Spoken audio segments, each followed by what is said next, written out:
बिस्मिल्लाहिर्रहमानिर्रहीम। एचआरसी के प्लेटफॉर्म से मैं क्लिनिकल साइकोलॉजिस्ट मोहम्मद ज़रियाब आपसे मुखातिब हूँ। तमाम देखने और सुनने वालों को अस्सलाम वालेकुम। आज मैं जिस मौजू पे आपसे बात करूँगा वो है कि कोई भी बीमारी जब शुरू होती है तो उसके अर्ली वार्निंग साइंस क्या होते हैं। जिस तरह शुगर है, मेडिकल डिजीज़ की अगर हम बात करें तो जिस तरह शुगर की बीमारी है उसमें उसके कुछ अर्ली वार्निंग साइंस होते हैं कि बीमारी की इनिशियल स्टेज पर हमें उससे आइडिया हो सकता है कि बीमारी है, जिसमें भूख या प्यास की शिद्दत या पेशाब की शिद्दत आना, इस तरह के कुछ अर्ली वार्निंग साइंस होते हैं कि जो हमें इंडिकेशन देते हैं कि ये कहीं बीमारी की तरफ लेके ना जा रही हो सिनेरियो। तो उस सिचुएशन में हम मुआलिज की तरफ रुजू करते हैं। बिल्कुल इसी तरह से जो नफ्सियाती इलाज है, नफ्सियाती बीमारियां हैं, उनमें भी कुछ अर्ली वार्निंग साइंस होते हैं, स्पेशली एडिक्शन है जिस तरह से। तो ऐसे क्या अर्ली वार्निंग साइंस हैं कि जिससे हमें या घर वालों को पता चल सके कि बच्चा या बच्ची जो है वो एडिक्शन की तरफ जा रही हैं। तो इसके लिए इस मौजू पे बात करने के लिए हमारे साथ डॉक्टर खुरम मौजूद हैं कि जो जिनका इस फील्ड में काफ़ी वसी तजर्बा है और वो इस मौजू पे रोशनी डालेंगे। जी Zaryab, thank you very much.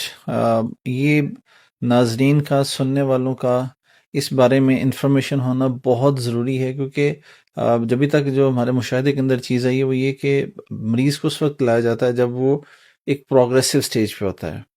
तो ये जो आपने बात की, ये एक ऐसी स्टेज है, प्राइमरी स्टेज जिसको हम अपनी ज़ुबान में बोलते हैं, कि जहाँ पे जब हमें ये पता चल जाए और हम मौलिद से रब्ता कर लें तो मरीज़ का भी भला होता है और ट्रीटमेंट की सक्सेस रेट भी बहुत ज़्यादा होती है।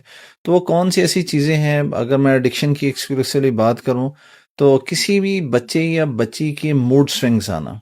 क्या आप देखते हैं कि जब आप किसी से भी बात करते हैं, बात करते वक़्त आप अंदाज़ा हो जाता है कि उस बच्चे की ओरिएंटेशन क्या है, उस बच्चे के आपसे साथ बात करने का अंदाज़ क्या है, ठीक है ना? उस बच्चे के लहजे के अंदर एम्पैथी, सिंपैथी कितनी है। तो जब ये सारी चीज़ें आपकी डिस्टर्ब, मूड स्विंग्स आपके अंदर आना शुरू हो जाते हैं, चिड़चिड़ापन आ जाए, छोटी-छोटी बातों पे गुस्सा आ जाए, ठीक है ना जी? और माँ-बाप की कही हुई बात को बहुत ज़्यादा उसके अंदर एग्ज़ैजरेशन आना शुरू हो जाए। इसी तरह हर बच्चा या बच्ची, उसकी एक मोटिवेशन होती है। जब वो किसी भी क्लास में पढ़ रहे होते हैं, ज़िंदगी के अंदर मेहनत कर रहे होते हैं, तो उन्होंने आगे जाके बनना क्या है? वो डॉक्टर बनना चाहते हैं, वो इंजीनियर बनना चाहते हैं, वो किसी प्रोफेशनल सर्विसेज के अंदर जाना चाहते हैं। तो जब उनके अंदर ये मोटिवेशन ख़त्म होती है या उनका इस चीज़ की तरफ इंटरेस्ट कम होना शुरू हो जाए, तो ये भी एक अर्ली वार्निंग सिम्टम है। इसके अलावा उनकी रूटीन के अंदर तब्दीली आ जाना। हर इंसान के लिए जो बहुत ज़रूरी है वो 6 से 8 घंटे की नींद है। लेकिन अगर कोई भी बच्चा या बच्ची, उसकी ये रूटीन डिस्टर्ब हो, खाने पीने की रूटीन डिस्टर्ब, वो रातों को जागे दिन को सोए, या रातों और दिन को जो है बहुत वक़्त वो जागता रहे, तो ये भी एक अर्ली वार्निंग है कि जहाँ पे आपको ये समझना चाहिए कि बच्चा एक नॉर्मेलिटी के अंदर नहीं है। वो कोई ऐसी चीज़ इस्तेमाल कर रहा है जिसकी वजह से उसका ये सारे का सारा जो पैटर्न है, स्लीप पैटर्न और अदरवाइज जो एक लाइफ पैटर्न है, वो डिस्टर्ब है। इसके अलावा उसके अंदर बहुत ज़्यादा रिबिलियसनेस आ जाती है। यानी बच्चा बात माँ-बाप, बहन-भाई या कोई भी जो उससे उससे प्यार करने वाले उससे कोई बात जब पूछते हैं, तो उस पे बजाय इसके कि वो एक उनको बेहतर तरीके से जवाब दे, वो एक रिएक्टिव जवाब होता है। ठीक है ना? जिस तरह एक समझ लें कि आगे से गुस्से वाला जवाब होता है, एक मुहज़्ज़ब या इख़लाक़ वाला जवाब नहीं होता। ठीक है? लाइकवाइज़ इनकी ये वाली जो चीज़ें हैं, इमोशंस बड़े इन कंट्रोल होते हैं एंड आउट ऑफ प्रोपोर्शनेट होते हैं, कि जो बात होगी, कोई भी बाज़ का तो होता है कि कोई आपसे सवाल करे या कोई चीज़ आपको अच्छी नहीं लगती, लेकिन उसका रिस्पॉन्स भी फिर उसी लेवल का ही इंसान देता है कि मुझे ये चीज़ खाना अच्छा नहीं लगा या मुझे ये वाली बात अच्छी नहीं लगी। बट अगर वो इस छोटी सी बात पे भी रिएक्शन बहुत सीवियर हो, आउट ऑफ प्रोपोर्शन हो, तो this is an other early warning. तो इसी तरह ऐसा ऐसा बच्चों के अंदर जो सेल्फ कॉन्फिडेंस है, उनकी अपनी सेल्फ केयर है, वो भी कॉम्प्रोमाइज़ होना शुरू हो जाती है। वही बच्चे जो अपनी सफाई सुथराई का ख्याल रखते हैं, अपनी ड्रेसिंग का ख्याल रखते हैं, ये इन सारी चीज़ों से उनका ध्यान हट जाता है और उनका कॉन्फिडेंस शटर हो जाता है। उनको ये, उनके अंदर ये बात चल रही होती है कि मैं किसी के सामने जाऊंगा, किसी को अगर पता चलेगा कि मैं इन चीज़ों के अंदर हूँ, तो उससे मेरे ऊपर एक टैग लग जाएगा। तो वो बच्चा ऐसा ऐसा आइसोलेशन के अंदर चला जाता है, तन्हाई के अंदर चला जाता है। तो ये चंद एक ऐसी अर्ली वार्निंग्स हैं जहाँ पे अगर खुदा न हस्ता किसी भी बच्चे या बच्ची के अंदर नजर आए, तो वालिदैन को फौरी तौर पे मौलिज के साथ रब्ता करना चाहिए। बिकॉज बार-बार हम ये कहते हैं कि prevention is better than cure. और इसी तरह मैं अभी आपसे भी ये जानना चाहूँगा अपने सुनने वालों की आगाही के लिए कि ये मैंने जिस तरह बात की कि एडिक्शन के हवाले से कौन-सी अर्ली वार्निंग्स हैं, तो लाइकवाइज़ ऑर्गेनिक साइकियाट्रिक इश्यूज भी होते हैं ना कि अब बच्चा या बच्ची बिल्कुल नॉर्मल होते हैं, वो किसी इस तरह की हरकत इसमें नहीं आते, बट स्ट्रेस की वजह से, वर्कलोड की वजह से, इन्वायरमेंटल प्रेशर्स की वजह से, पीयर प्रेशर की वजह से, किसी भी वजह से उनके अंदर जो एक डिजीज प्रोसेस एक ऑर्गेनिक होता है वो अपीयर हो जाता है।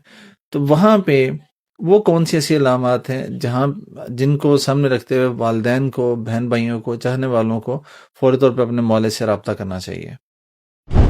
Thank you very much doctor साहब, जिस तरह आपने एक्सप्लेन किया कि क्या अर्ली वार्निंग साइंस होते हैं एडिक्शन के, इसी तरह मैं ऐड ऑन करता चलूँ कि बाकी जो नफसियाती बीमारियां होती हैं तो उनके अर्ली वार्निंग साइंस क्या हो सकते हैं। उसमें सबसे ज़्यादा इंपॉर्टेंट है कि उनके थॉट पैटर्न में रिजिडिटी आनी शुरू हो जाती है, उनकी सोचें कंक्रीट थिंकिंग की तरफ वो जाने लगते हैं, वो उनको ये लगता है कि जो वो सोच रहे हैं वही हकीकत है, और ये आगे जाके उनको पैरानोया की तरफ, शक शुबा की तरफ लेके जाती है, जो कि अगेन एक अर्ली वार्निंग साइन है साइकोसिस का या बाकी डिफरेंट डिजीज़ हैं उनका। इसके साथ साथ उनमें एक्सट्रीमिज्म आ जाती है, शिद्दत पसंदी आ जाती है कि कोई भी चीज़ होगी तो वो शिद्दत की, कोई जज्बात का इजहार होगा तो वो भी शिद्दत से करेंगे, गुस्से का इजहार होगा तो वो भी शिद्दत से करेंगे, तो उनमें शिद्दत पसंदी आनी शुरू हो जाती है। तीसरे नंबर पे अगर हम बात करें कि जो उनके करीबी इंटरपर्सनल रिलेशनशिप्स होते हैं घर वालों से या करीबी रिश्तेदारों से या दोस्तों से, वो ख़राब होने शुरू हो जाते हैं, और उसकी वजह क्या होती है, उनका अनस्टेबल इमोशनल कंट्रोल। उनके इमोशन अनस्टेबल होने लगते हैं कि उनके इमोशंस में कंसिस्टेंसी ख़त्म हो जाती है कि सडनली इमोशन शिफ्ट होने लगते हैं गुस्से से, अचानक से।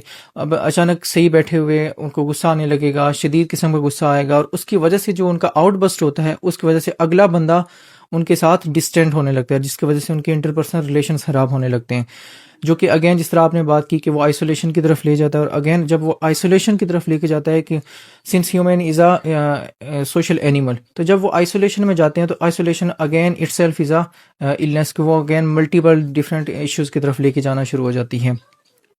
इसके साथ साथ उनको जो आसपास के लोग हैं उनके ऊपर यकीन करना, ट्रस्ट इश्यूज होने लगते हैं, उनके ऊपर वो यकीन नहीं कर पाते। तो ये डिफरेंट तरह की जो साइंस हैं, ये मुख्तलिफ जो कॉमन है अक्सर साइकोलॉजिकल बीमारियों में, नफसियाती बीमारियों में जो कॉमन है, तो ये बीमारी शुरू होने से पहले या उसकी इनिशियल स्टेज में ये अक्सर पेशेंट्स में देखा गया है कि वही शो होते हैं।